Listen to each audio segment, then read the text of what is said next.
وضو کے بعد کی دعائیں. نمبر 1، اشہد ان لا الہ الا اللہ وحدہ لا شریک لہ واشہد ان محمدا عبدہ ورسولہ. اب ان کی فضیلت کیا ہے؟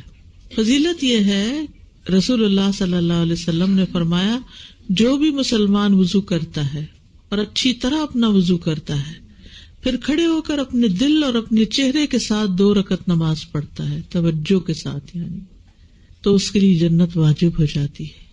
سبحان اللہ. تو کبیرہ گناہ چلے گئے نا پھر، تبھی جنت والی.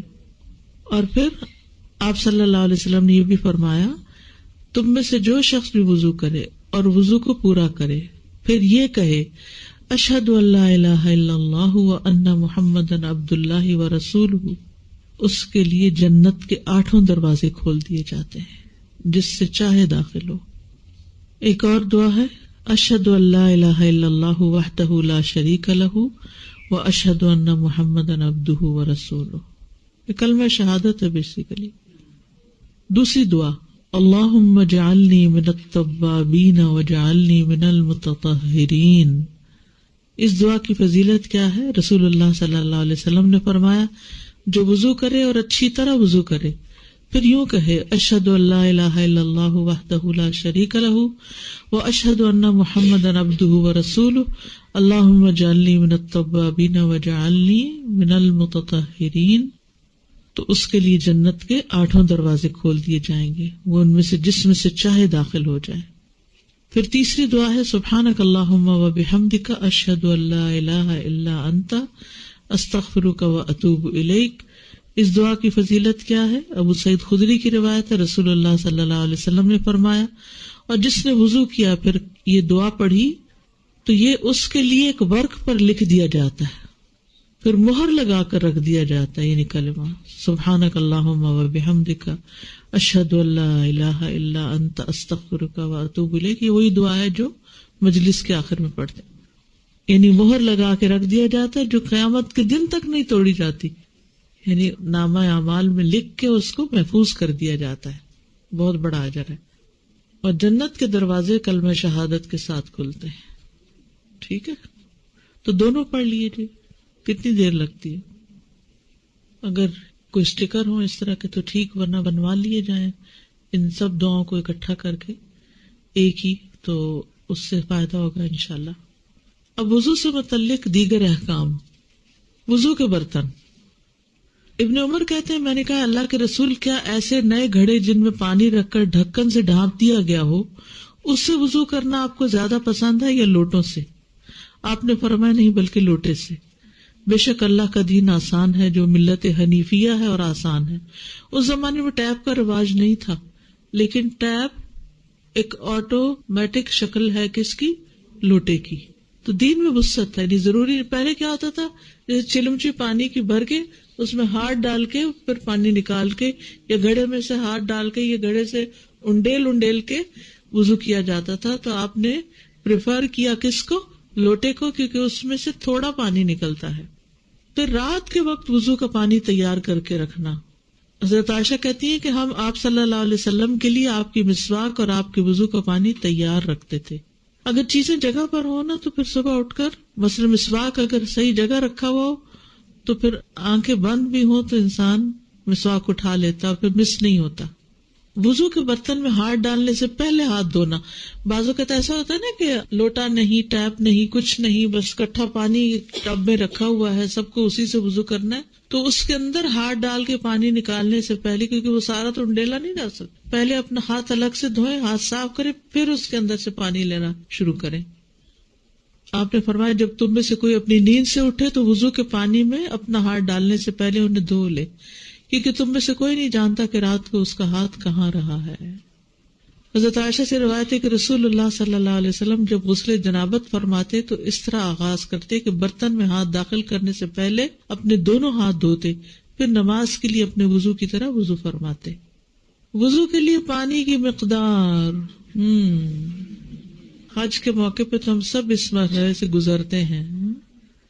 عبداللہ بن عباس سے روایت ہے کہ رسول اللہ صلی اللہ علیہ وسلم نے فرمایا وضو میں 1 مد پانی اور غسل میں 1 صاع پانی کفایت کر جاتا ہے.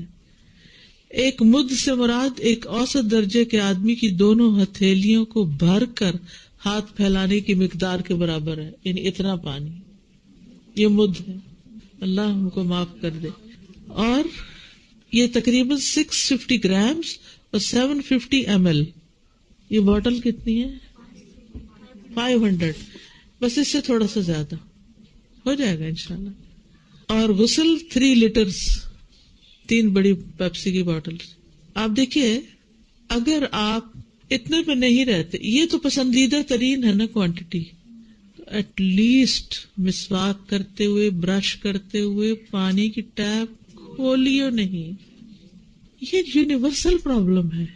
جہاں کہیں میں گئی ہوں، جس قسم کی کمیونٹی سے ملی ہوں، اگر پبلک ٹوائلٹ میں وضو کرنا پڑا، یعنی جیسے رات رہے کہیں تو ٹیپ کھلی ہے اور برش ہو رہا ہے. اور پھر بہت زیادہ پانی ضائع کرنا، فل ٹیپ کھول لینا اور خوب کثرت سے پانی بہانا، اور مسا کر رہے ٹیپ کھلی ہے، یہ نہیں ہونا چاہیے. اور بچوں کو بھی سکھائیں، پانی کے دریا کے پاس بھی بیٹھے تب بھی پانی احتیاط سے استعمال کریں. کیوں؟ کیونکہ اگر وہاں عادت ہوگی نا زیادہ کی تو گھر آ کے تھوڑے میں نہیں ہونا. اور آپ دیکھیے کہ کینیڈا میں تو پانی صرف آنے کا نہیں، پانی جانے کا بھی پیسہ دینا پڑتا ہے، پھر بھی لوگ احتیاط نہیں کرتے. وضو میں مبالغے کی فضیلت. مومن کا زیور وہاں تک پہنچے گا جہاں تک وضو ہے. تو اس میں یہ ہے کہ ضروری نہیں کہ زیادہ پانی ہو تو تب اوپر زیادہ جا سکتا ہے، وہ تھوڑا پانی بھی اصل ہے کہ ہاتھ کہاں تک آپ پہنچا رہے ہیں. اسراف کی ممانعت. اسراف ہر چیز میں ہے، حتیٰ کہ وضو میں بھی، اگرچہ وہ نہر کے کنارے پر ہی کیوں نہ ہو. اعضاء دھونے کی تعداد. آپ صلی اللہ علیہ وسلم کبھی 1 مرتبہ، کبھی 2 مرتبہ اور کبھی 3 مرتبہ وضو میں اعضاء کو دھویا کرتے تھے.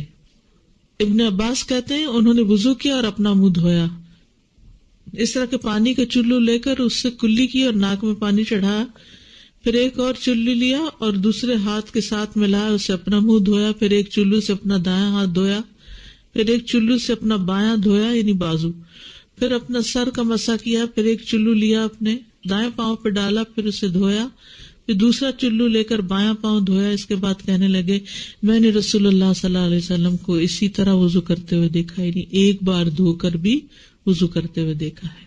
یہ فرض درجے کا دھونا ہے. 3 جو ہے وہ مسنون ہے.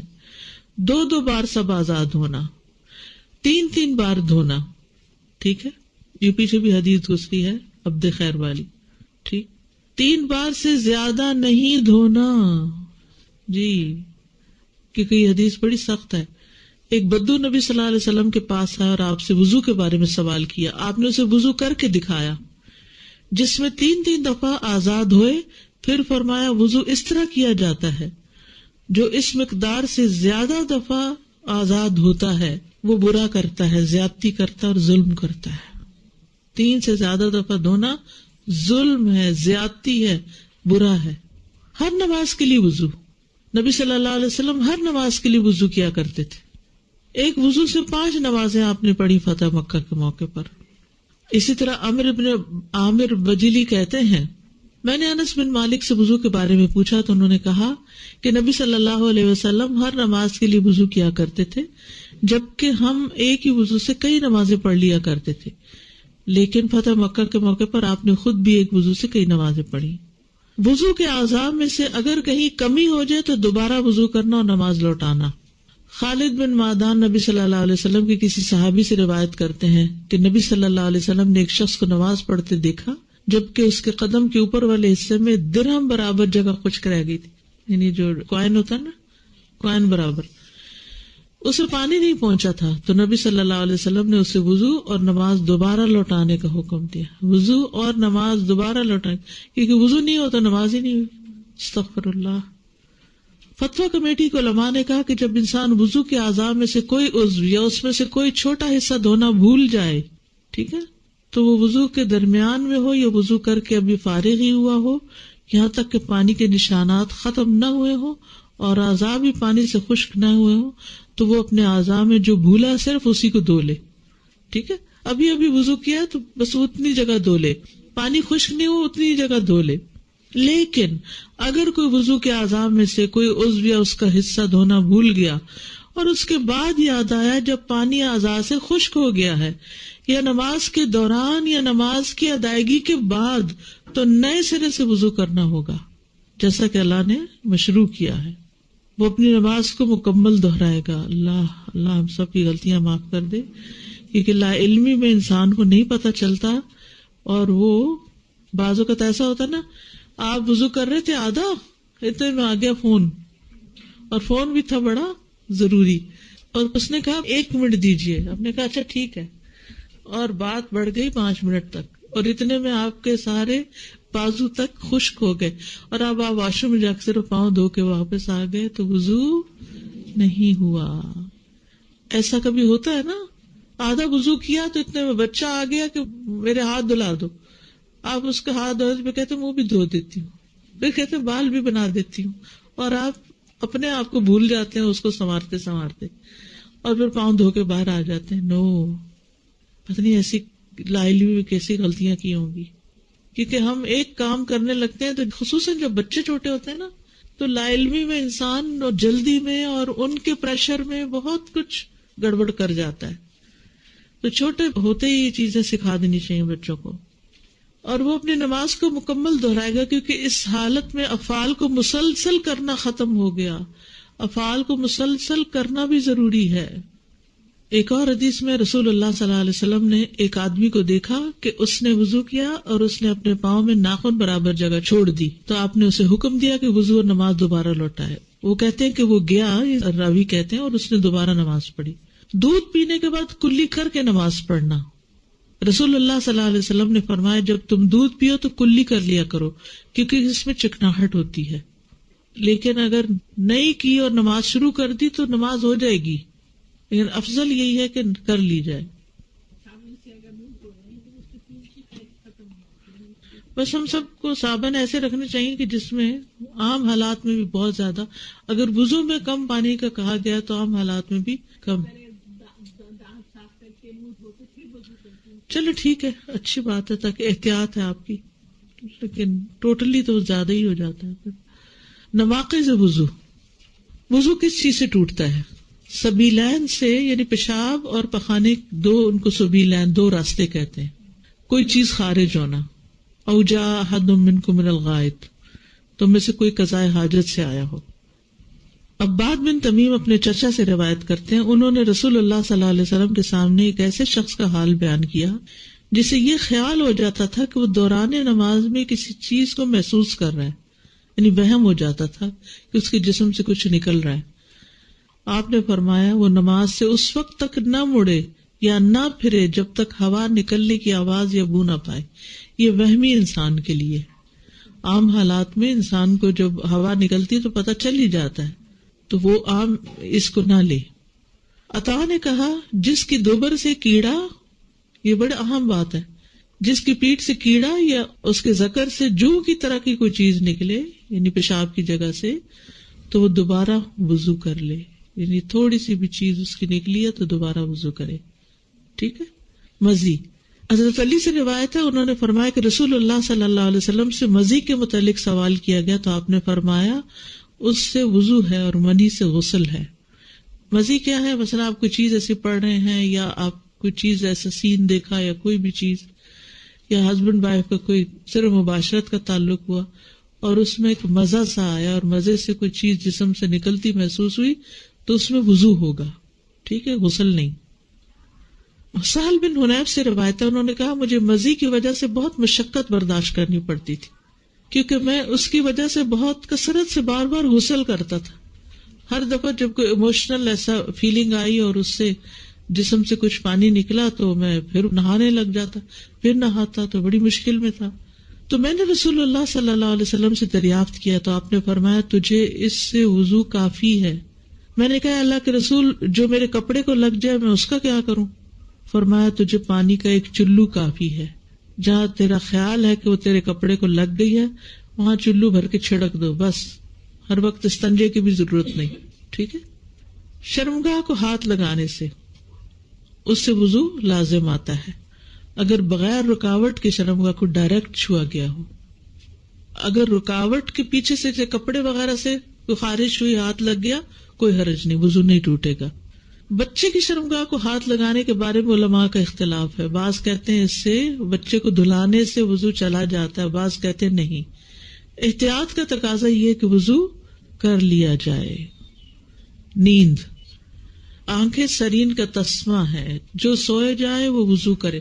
یعنی چاہے نہ بھی وضو ٹوٹا ہو، لیکن جس کو نیند آ گئی، ہاں اونگ آنے سے وضو نہیں ٹوٹتا، بیٹھے بیٹھے اگر اونگ گیا کوئی حرج نہیں. اونٹ کا گوشت کھانے سے وضو ٹوٹ جاتا ہے. ٹھیک ہے، وہ چیزیں جن سے وضو نہیں ٹوٹتا. ہلکی اونگ. انس بن مالک کہتے ہیں کہ نماز عشاء کی اقامت کہی جا چکی تھی. ایک شخص کھڑا ہوا اور کہنے لگا، اے اللہ کے رسول، مجھے آپ سے کام ہے. یعنی اللہ کو رونے لگی، وہ کہتا مجھے کام ہے.